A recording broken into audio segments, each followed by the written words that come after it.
Okay, first things first, I'm just going to point out my shirt right now. I'm wearing a Domo shirt. I'm going to a Japanese festival later today, so yeah, these are eyes, these are teeth. It's a Domo shirt.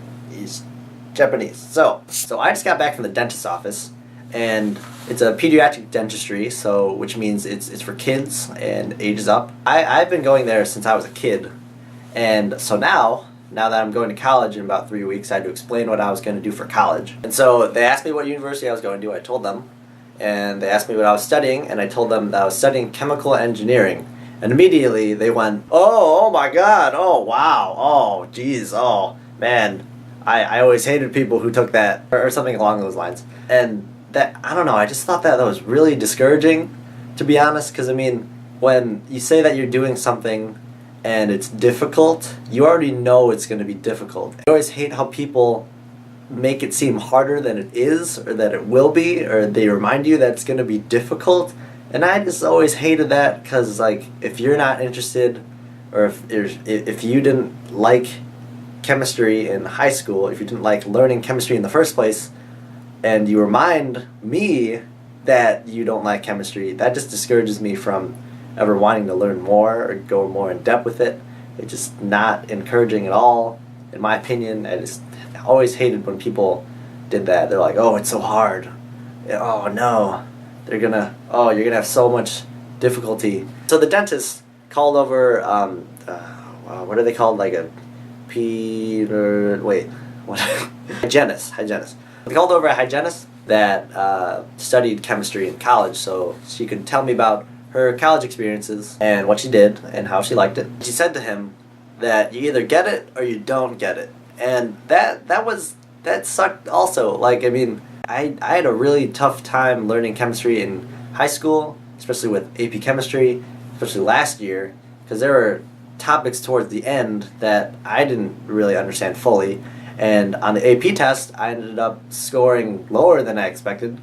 And I'm majoring in this sort of field that I'm not really comfortable with, and that I don't really feel like I understand yet, or I'm going to have a really hard time understanding. So saying that either you get it or you don't get it, and I'm sort of in the middle, makes me sort of hesitant to even try, but I don't know, whatever. So then she started talking about her children and where they've been studying and how they've been doing with school. And one of her children came up and she said she's going to grad school for something totally unrelated to her undergrad. And then at the end of that she said, you mean you never know where you're going to end up in college? So that's reassuring. I mean, I might be going into college studying chemical engineering, coming out of it with something way different. I mean, that's kind of what I'm hoping at this point. So I was walking around my house and I saw my grandpa cooking. He was cooking a bunch of vegetables in like a pot with boiling water, and I saw this as like a really good picture of what college is going to be for me in the next few years. Put in a place with a bunch of other people that might have the same interests as you, that are there for the same purpose, to learn in a very specific field of a specific interest. Eventually you learn to get along with each other. I mean, you're there for like a few years, and in the end, you probably turn out a better person with more experiences, with more social experiences, with more academic experiences, with just more experience. And when you get out of it, you just turn out a better person. So what I'm going to college for, I think, is more of the experience rather than the end result. Because you know what they always say, journey is better than the end result. And also, when you get out of that soup college, you taste better. So,